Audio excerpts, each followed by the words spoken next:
Mĩhang'o ya ũkui barabara-inĩ ya Timau kaunti-inĩ ya Meru ĩkoretwo na ũritũ gwa kahinda, aikari magĩtigwo matarĩ na ũndũ ũngĩ tiga gũthiĩ magũrũ thabarĩ ndaya, kuona nduthi na ngari itingĩrahotire kũgerera barabara-inĩ ĩyo. Gũthũka kwa barabara ĩno ningĩ nĩ gũcũngĩrĩirie ũhagũku wa ũgitĩri gĩcigo-inĩ gĩkĩ, kuona hararĩ na ũritũ maabithaa a borithi gũkinya icigo imwe.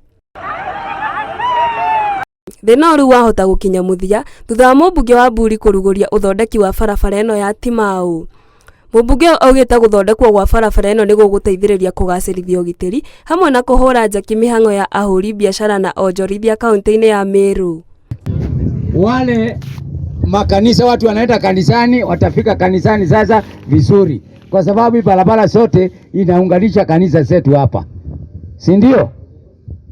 Kutakuwa na usalama kamilifu. Askari sasa ataweza kukimbia bio, fanya biashara wangi wataanza sasa kujenga manyumba ya ngorofa, kwa sababu sasa wameona lami, si ndio? Kwa hivyo mji wetu utakuwa na utaonekana kama miji ingine katika kaunti yetu. Munini wa komishona wa gĩcigo kĩa ũmbunge kĩa Mburi nĩ orĩtie aikari kũnyitanĩra na athondeki a barabara ĩno na kũmahe mũkana wa gũthararia waki ũyũ ũrĩa ũkuoya kahinda ka mĩeri 4. Kuna wafanyi biashara ambao wako katika barabarani.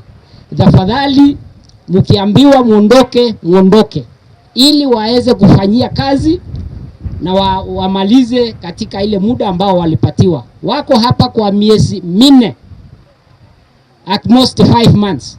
So wanataka maximum cooperation. The moment umeona Ken wameingia kidogo ndani, unashukuru, sawa?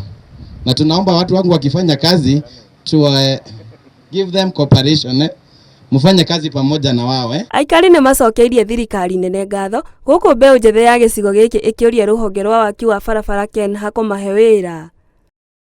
Aya, shangwe! Handũ-inĩ ha Inooro TV, chetagwo Alice Njoki wa Wanderi. Uweze kuingia kwa mashini hii.